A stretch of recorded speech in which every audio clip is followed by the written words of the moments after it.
What's up? Nandito naman tayo sa ating bagong episode. Bago ang lahat, gusto ko lang magpasalamat sa Diyos. Gising na naman tayo. Every gising is always a blessing. Ganun talaga, yun ang success ko sa buhay na makagising everyday kasi di natin alam ang bukas natin. Okay? So, bago natin simulan to, salamat sa mga nag-follow, mga nag-subscribe, at yung hindi pa nag-subscribe at nag-follow dito sa channel ko, mag-follow na kayo at para may matutunan kayo at minsan wala lang, mag-follow lang kayo. Anyway, so ang topic natin ngayon is about buy now, pay later. Ano ba yun? So ito po ay sikat na nga ngayon dito sa Amerika. At lahat na po ng mga nabibili ngayon dito sa Amerika is meron ng buy now, pay later na option. So ano ba ito? So naalala nyo ba yung layaway? So ang layaway is yung sabi nito, purchase agreement in which the seller reserves an item for a consumer. Reserve for an item. So kumbaga magbabayad ka ng monthly sa item na i-reserve para sa'yo. Pero hindi mo pa makukuha yung item. Yun ang sabi dito sa ginugol ko. So kung naalala nyo yan, yung layaway, natalo po yan ngayon dahil dito sa buy now, pay later dito sa Amerika. Kasi nga, yung buy now, pay later, ang nabubulol ako dito, nakukuha mo na agad yung item kahit hindi pa fully paid yung item na binibili mo.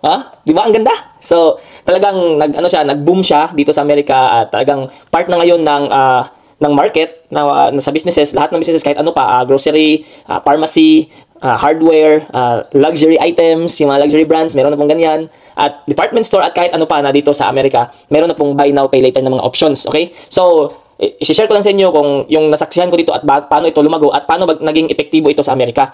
Kasi dito sa Amerika, meron kaming social security number. Lahat ng mga tao dito na nakatira sa Amerika, legally, or nagtatrabaho dito sa Amerika, of course, legally, meron pong unique na social security number, which is, pag-uusapan natin yan sa next episode. Ano ba tong social security number? Ito po ay unique to per individual dito sa Amerika. Lahat lang po ng mga, yung pinanganak dito, yung nang-migrate na katulad ko, at saka yung mga in-sponsor ng mga kumpanya na nagtatrabaho dito. Para po yung serial number na kami lang po ang nakakaalam. Ako lang po nakakaalam sa social security number ko, at mga anak ko, may sarili silang social security number. Lahat po ito ay dito po malalaman yung mga record namin as a person dito sa Amerika. So, lahat po, criminal record, credit record, lahat po yung mga employment record, yun po ay doon po naka-attach sa social security number.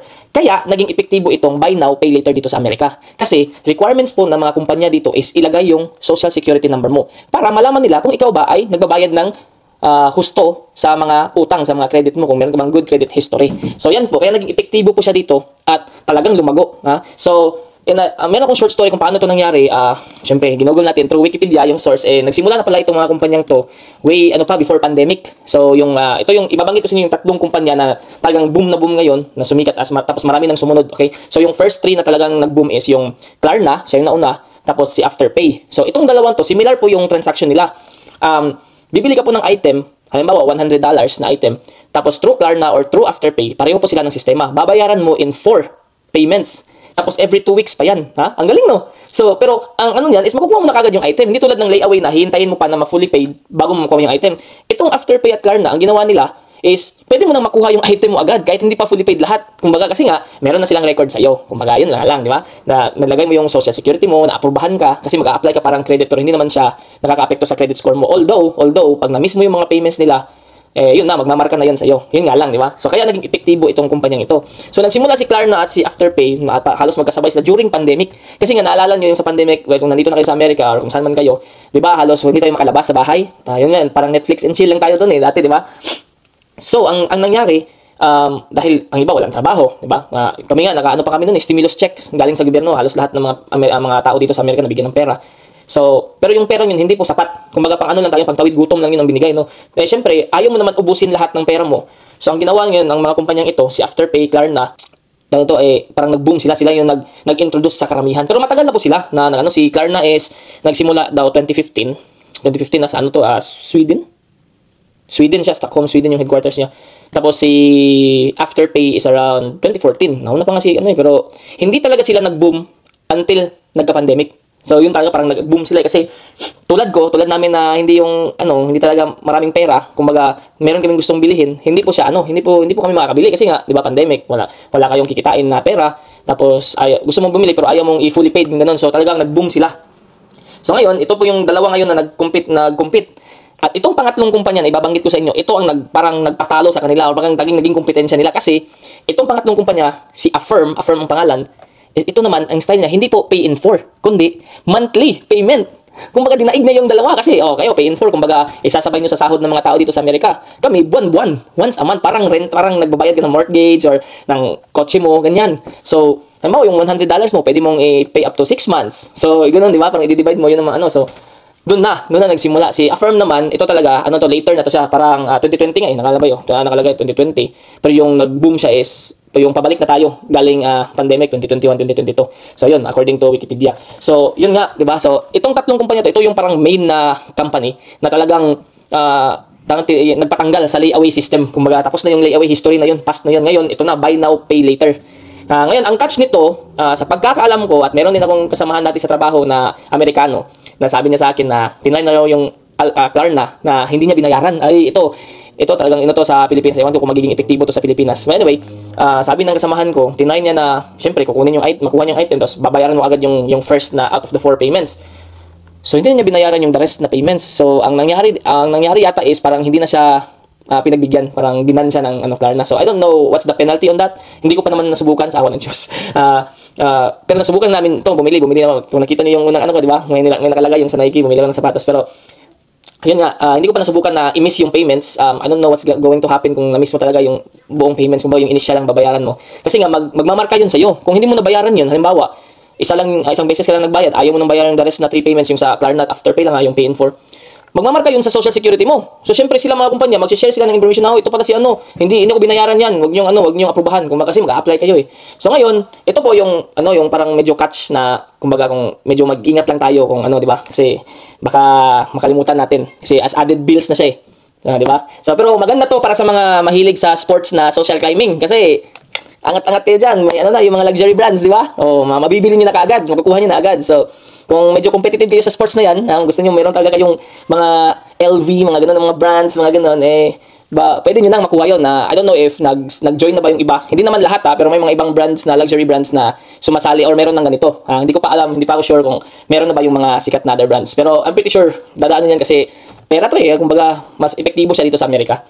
So anyway, yun ang sikat ngayon sa Amerika, buy now, pay later. Nagamit ito para sa amin na hindi maka-afford ng full amount. And of course, talagang ingat lang kami kasi added bills nga ito sa monthly bills namin. So, syempre, ang advice talaga ng mga eksperto sa finance world na ito po ay isang patibong, isa po itong trap according sa kanila na dahil nga raw sa dahilan na magiging added bills to sa atin. Okay? So, pero sa atin na sa ganitong level na hindi tayo ganun kayaman na maka-afford ng full amount, ay parang opportunity po sa atin to, di ba? So, nakakatuwa pero kung may danger na kasali kasi syempre baka makalimutan natin kasi tapos naka-automatic payment pa yan or autopay. So medyo na talaga ingat tapos be on point or on track sa mga finance records natin para alam natin kung ano mga babayaran in the future, okay? So yun lang, ito yung pinaka-trending dito sa Amerika. Itong pinakasikat ngayon, kahit groceries, actually maganda to para sa mga mag-grocery, online grocery like dito yung Target, Walmart. Hindi ko pa alam sa mga international na stores yung dito sa amin may farmers market kami kung saan may mga Pilipino na pagkain. Sa iba naman dyan, ewan ko sa Seafood City kung saan kayo, kung meron na bang ganyan online. Alam ko meron, yung sukli.com meron silang afterpay ba yun? O ngayong mga pwede ka mag-order ng online ng mga mga Pilipino na mga recipes or ingredients, so or mga pagkain. So meron silang ganun. So gamit na gamit ko ito para sa pangmasa na level. Pero sa mga pangmayaman na level, hindi niyo to kailangan kasi afford niyo naman ng full amount. Dito lang tayo sa mga mahihirap, hindi naman mahihirap na talagang homeless, pero yung mga ganito lang ba, nag-paycheck to paycheck yung buhay. So yun po ang knowledge na i-share ko ngayon. Buy now, pay later, sikat na sikat dito. Anyway, kung tourist ka pala, magbabakasyon ka lang dito, unfortunately parang hindi to applied sa'yo kasi wala ka namang social security, pero pwede kang mag-fully pay na lang sa kasamahan mo or sa kakilala mo dito, tapos bayaran mo na lang, hulug-hulugan mo na lang pag di ba, kung nasa ka na. So, depende na yan sa inyo. So yun lang ang alam ko. Ewan ko kung, basta alam ko, required ang social security. Mahirap naman to ewan kung paano ba yan mangyayari kasi nabalitaan ko darating na rin daw yan sa Pilipinas. I'm not sure, don't quote on me. Narinig ko lang to sa news or sa online na parang dadalhin nila yung buy now pay later dyan sa Pilipinas. Pero parang mahirap naman yata. Paano ba itatrack yun? Kasi hindi naman hanggang ngayon hindi pa rin tayo cashless basis mostly, di ba? Naka-cash pa rin tayo tapos tayo pa mga Pilipino gusto natin cash talaga dyan sa sa kamay natin di ba? Hindi pa tayo sanay sa mga cashless basis yung mga credit card ganyan. At hindi rin naman lahat may luxury na maka-credit card, di ba? Or mga debit card din yan. So ewan ko kung paano nila maano yan kasi nga yung Uber nga na yung ride service hindi nga yung Uber hindi nga nag-work doon sa Pilipinas, di ba? Kaya nag-grab taxi na lang kasi gusto nga nila nandiyan yung pera at the right moment sa Pilipinas. So, we'll see. Kasi ang dami mandruga sa Pilipinas. Nako, sigurado talaga to pag nangyari tong buy now pay later sa Pilipinas, guaranteed may mga nito, may mandrugas nito. Yung babayaran na yung initial, basta makuha lang yung yung item. Wala na, hindi na yan babayaran. So, ginagawa nga nila yung di ba, yung Food Panda? Ano ba yun? Yung cash on delivery. So, ang daming nag-order. Pang sira ulo sa Pilipinas talaga. So anyway, yan po, buy now pay later, maganda po yan dito sa Amerika. Yan po ang dahilan kung bakit nag-boom. And talagang gamit na gamit. Okay? Depende na lang talaga yan. Konting disiplina na lang talaga sa pagbayad ng mga bills. Yun lang.